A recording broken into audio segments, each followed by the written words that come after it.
Hello and welcome back to Let's Play Pillars of Eternity with me, Break It Down. Sure. Let's continue exploring the North Weald.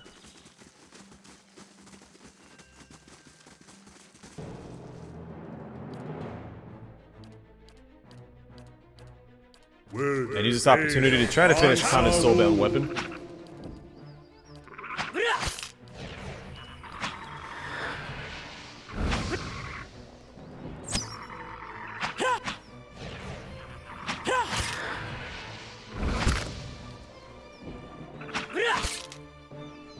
I have them! Huh?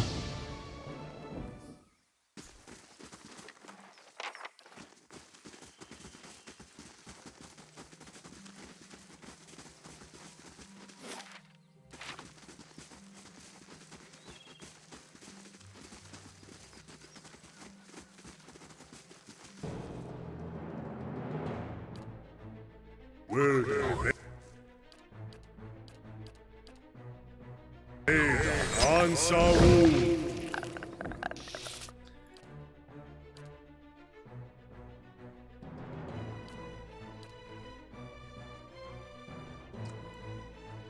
I mean, it might take a while, but I think we can finish it here.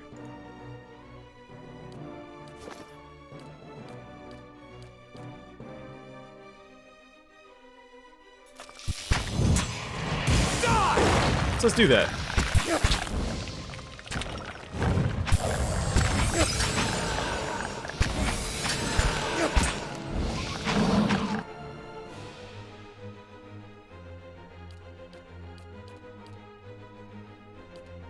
Yes?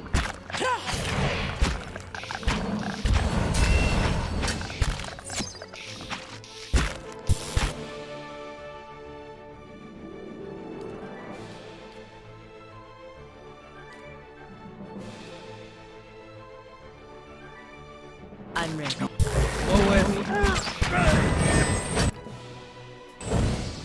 We are taking a little bit more damage than I was expecting to. We'll see how this goes. What? My mind.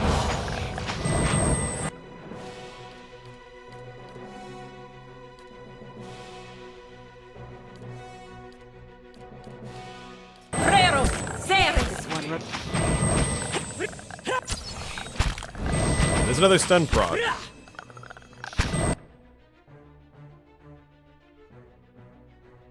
That should be 22 out of 25.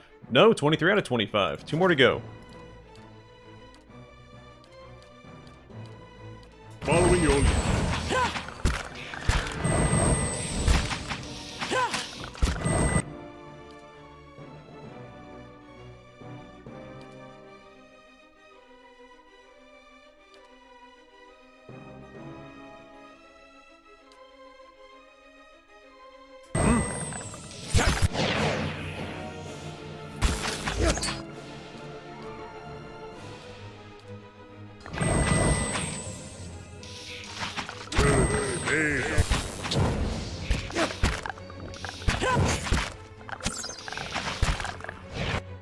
Alright, that was a prone proc, not a stun proc like we want. We'll swap targets again. I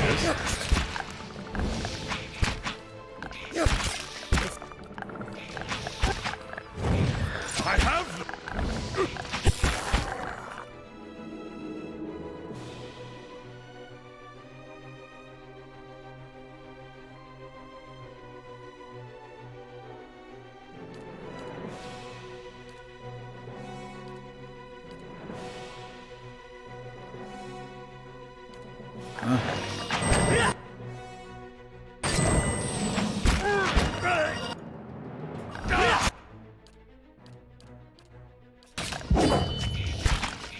I have them! Alright, that's another prone proc, which is not what we want.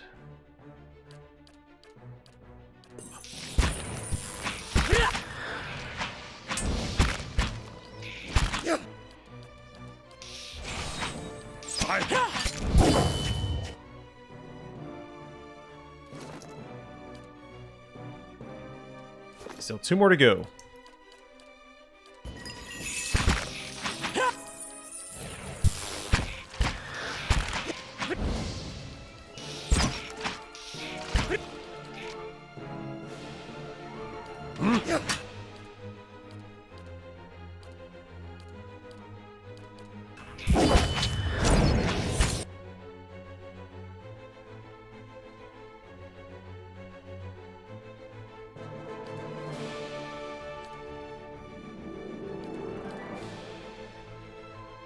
Following your lead.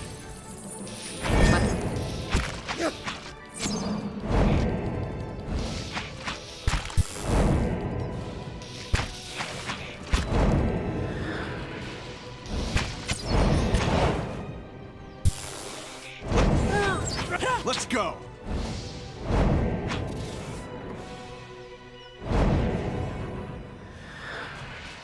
Alright, I figured that was enough goofing around. We made decent progress. Yeah. Here's hoping there's at least one more fight Right. we can find in this area.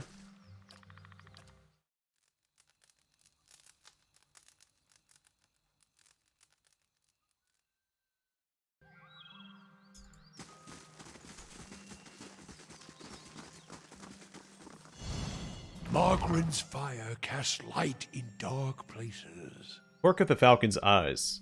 +2 to perception. And a generic description. Huh? The clouds above the cliffs of the North Weald reflect on the iridescent surface of this pillar of Adra.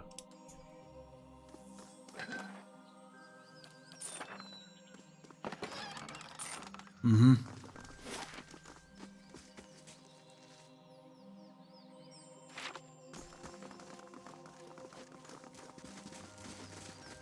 We're going to hold off on going there because I assume that's going to take us straight to the Temple of Hylea. Instead, I want to go back and turn this quest first.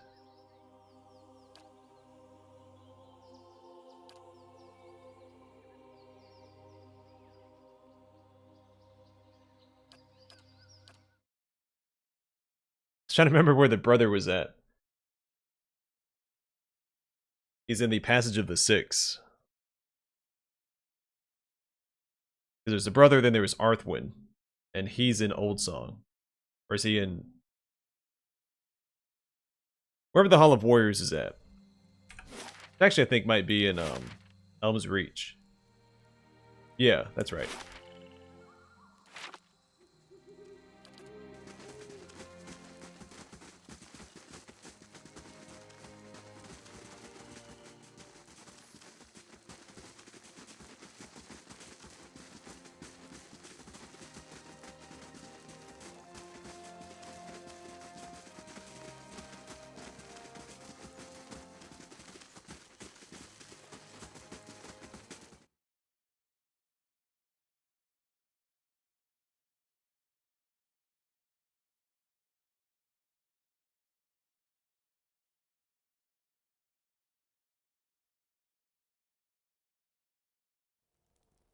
Sure.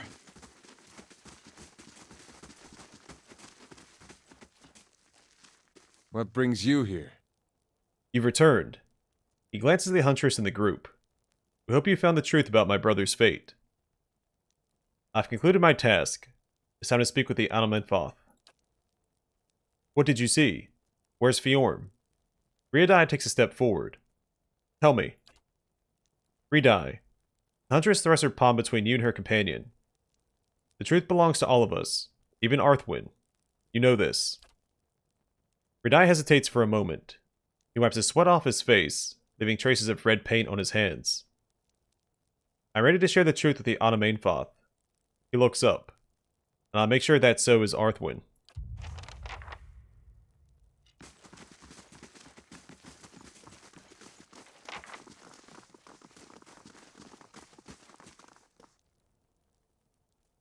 Our paths cross again, Gawis on Anams. I've been investigating Fjorm's disappearance. Indeed, Arthwin and Riadai have spoke of little else. I do not envy your position, Gawis and Anams. Yet your testimony may resolve the tensions between the Keepers of the Stone and the Twice-Split Arrows. She steeples her fingers. When you've gathered your evidence, I'll call a hearing. Let's begin. She nods. I'll summon Arthwin and Riadai. Their fates, and the names of their tribes, depend on what you will reveal to us, Gawis an Anams. Yeah.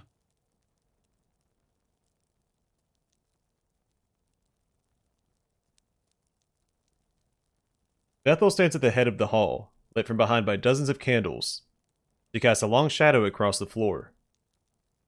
We've gathered to weigh the claims of Arthwin and Redai in the matter of Fjorm's disappearance.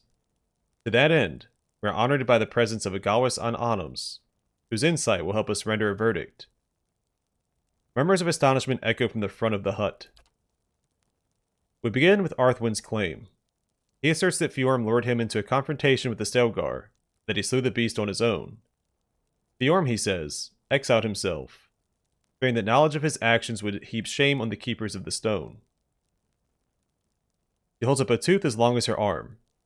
As evidence, he brings a fang from the great Stelgar. On the other hand, Redai states that his brother was tricked and murdered by Arthwin during the hunt. A hunter of Fjorm's renown would not have fallen in the blood hunt but by treachery. Her shadow flickers and dances in the candlelight as she looks at you. And now, we turn to our Gawas an Anums. We ask only that you share your observations, that we may find some closure for these two tribes. She lowers her head. What fate befell Fjorm? Fjorm is dead. What? Redai stares at you, his face contorted between surprise and anger. He turns to Arthwin. How? You puny weakling, how? The Anamain Foth whips her neck toward the tribesman. Do not forget your place. Redai's chest balloons, but he quickly lowers his chin in obedience. Arthwin's eyes dart from side to side. The Anamain Foth continues. It saddens us to know this truth. We must still reveal it deeper. If this is so, how did the giant Stelgar die? Oh, Fjorm did kill it. Fjorm killed the giant beast. Of course he did. Redai shakes his fist, and looks to everyone in the hall. Arthwin is just a feeble hunter from the twice-split arrows, and a liar. Fur bristles along Bethel's arms. Silence. Her slitted pupils narrow as she regards you. And now we come to it. Claim the truth for the 6 tribes, Gawas an Anums.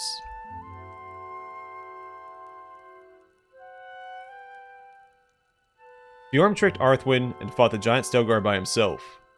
They killed each other in the fight. Arthwin tried to cover Fjorm's shame, but lied about besting the creature. Your words echo along the passage of the 6 to the solemn audience. Bethel nods. It is as you say. We thank you for sharing your truth with us. Yana Mainfoth turns to Arthwin and Redai. Brothers of the tribes, let these wounds mend. Go in peace, and contemplate the shame brought into our hearth. Gawas an Anums, and have a word with you. He turns back to you. A shame upon both tribes is not what I would have wanted. We must learn to return our faces to these hard truths, for to survive the coming seasons. Your integrity is a boon to us. Please, accept this with our thanks. Sheathed in Autumn. Unique one-handed sword, superb, +1 enemies engaged, and plus 25% freeze damage. A Legend of the Living Land speaks of a marvelous and dangerous garden, watched over by 4 guardians. Northern Wind, Southern Gale, Western Sun, and Eastern Moon. To protect the garden from those who would disturb its wonders, and to protect hapless wanderers from the ravenous beasts and carnivorous plants within, the guardians diverted travelers with their respective domains. Frigid and buffeting winds, glaring daylight, and the darkness of night. 3 would stand alert each season, while 1 guardian rested. It is said that Northern Wind left his sword sheathed in the mountain snows each year during its autumn respite. Have we seen this before?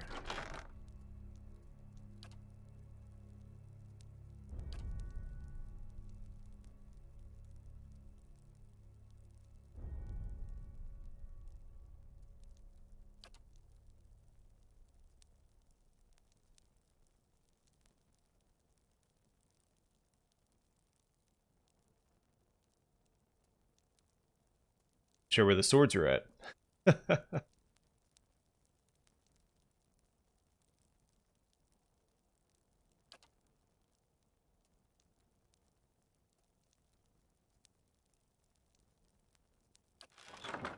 Well, either way.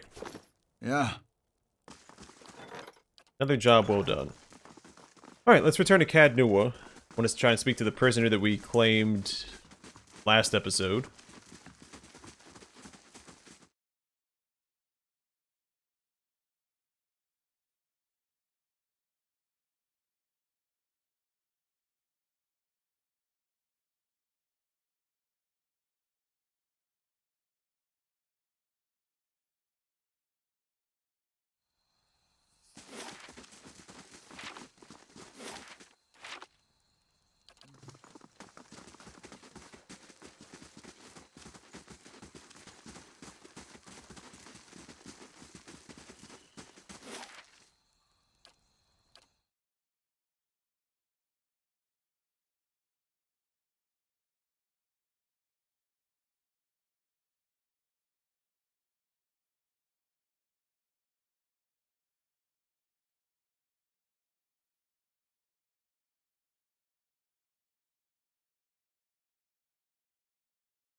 Sure.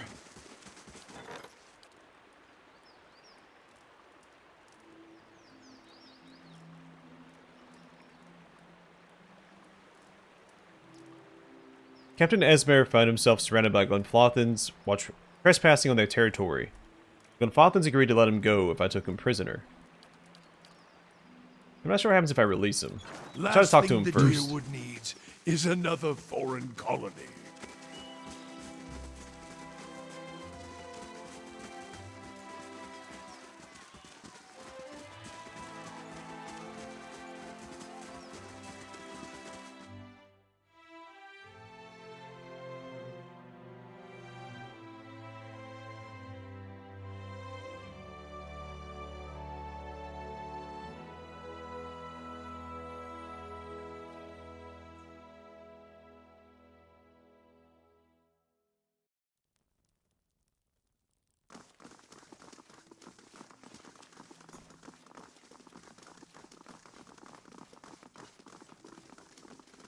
Good day to you.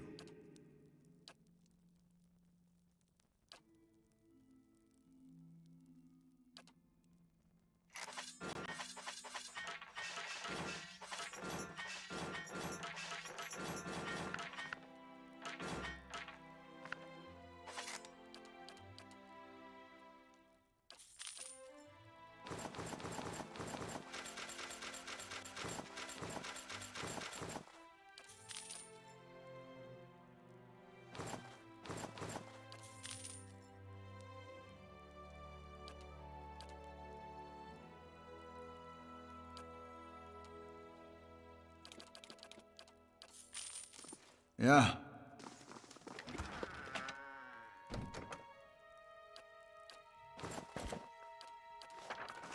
Yeah. Alright, ton of ingredients. And don't worry, I haven't forgotten about the battle for Cad Nua yet. We're gonna save... I guess we'll do that right before we pray at Tir Evron.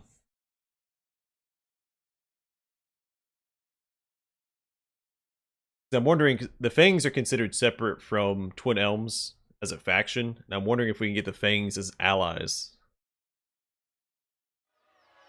So I'm gonna finish doing the quest in Twin Elms before I do anything else. Well done.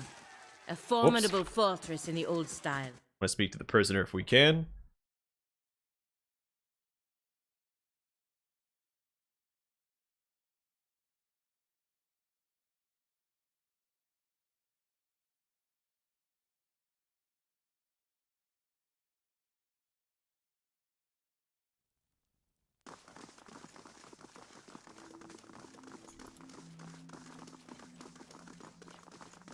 When we leave, we're going to swap out Grieving Mother for Sagani, since Sagani, for the Soulbound bow she has equipped, has to rest in the lair of a Sky Dragon. We know that there's a Sky Dragon at the Temple of Hylea.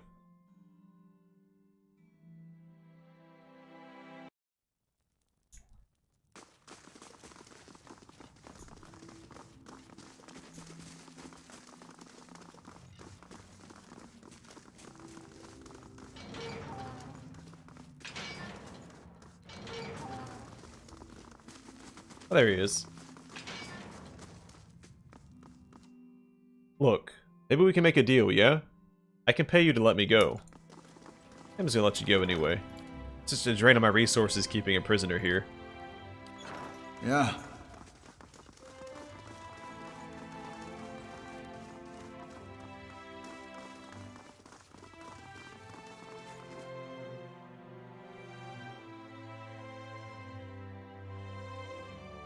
But maybe I should have kept them until I recruited the Fangs, if they're recruitable, for the battle against Lord Gathbin.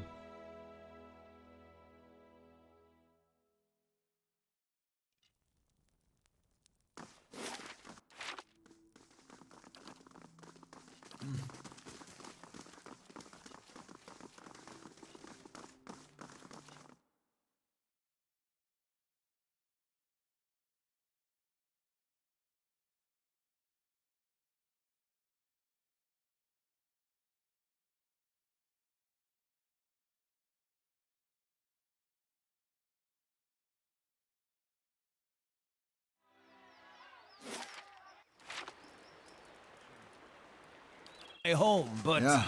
your fortress is impressive in its own little way.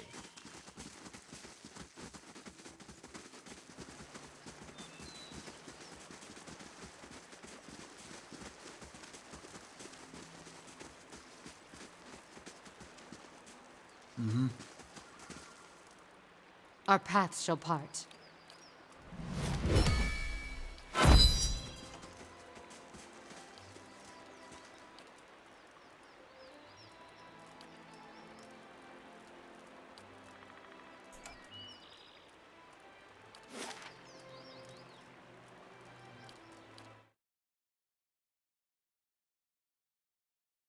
Well, I should have rested for a bonus. That's fine.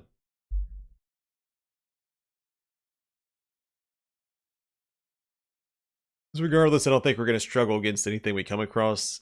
Maybe the dragon.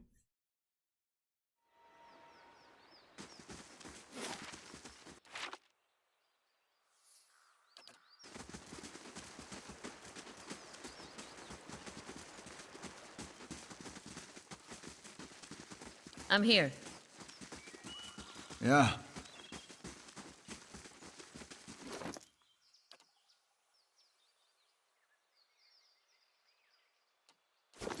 Huh?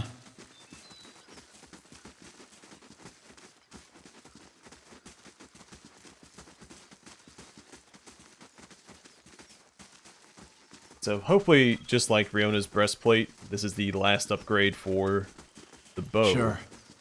I'm hoping that the Tirakana's on for his arbalist, so that's the last upgrade for that one too. Then we'll be done with all the soulbound equipment that we've found so far. A winding stair hugs the cliffside, providing an impressive view as you work your way higher and higher. Not too far along the path, however, you find your progress interrupted.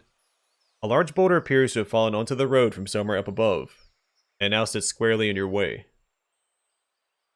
Examine the area. The boulder is nearly flush with the cliff face, preventing you from passing by on that side. On the edge of the cliff, however, there is a narrow space just wide enough to follow across to the other side. The boulder's landing has crushed the steps beneath it, however. Examine the area. Oh, same thing. Push the boulder out of the way. Who will clear the way? I will. You heave at the boulder, putting all your strength behind the action. The boulder slides and rolls haltingly across the cracked steps, then plunges over the side and away. I hope nobody was standing at the bottom.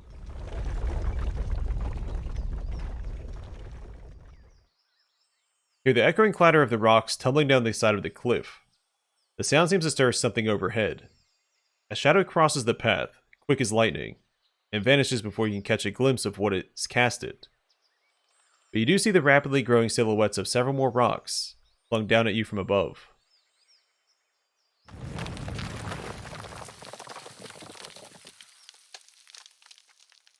Scrambling to action, the party ducks under a small, rocky protrusion along the cliff face, but Kana stumbles and is left just short of shelter. A sudden hailstorm of fist-sized rocks and scattered debris rains down upon them. Battered and bruised, Kana leaps the final distance to safety. After a short while, the thundering rumble of falling stones fades away. Your ordeal past, continue your climb, and the rest of the journey proceeds without incident. At last, you find yourself at the base of a final twisting set of steps, above which you can see the towering pillars of Hylea's nest.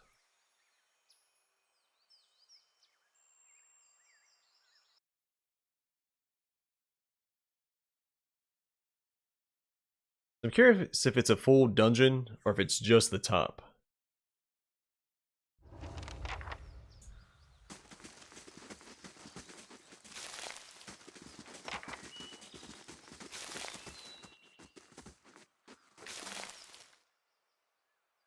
Oh, the cloud singer songbird.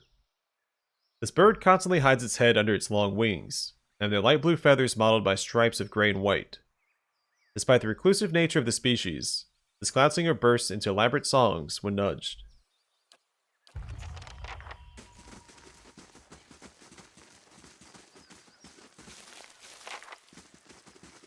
I'm on the trail.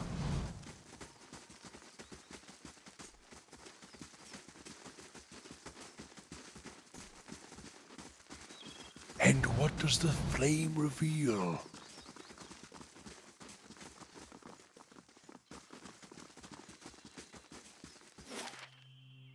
Alright, so this episode's gonna be a little shorter than usual, because I don't want to try and pick a fight with the dragon yet. I don't know how long it's gonna take.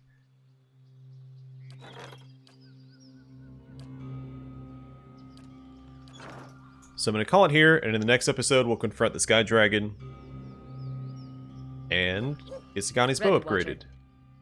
Following your lead. And maybe Kana's Arbalest. But for now, thanks for watching. I will see you guys in the next one.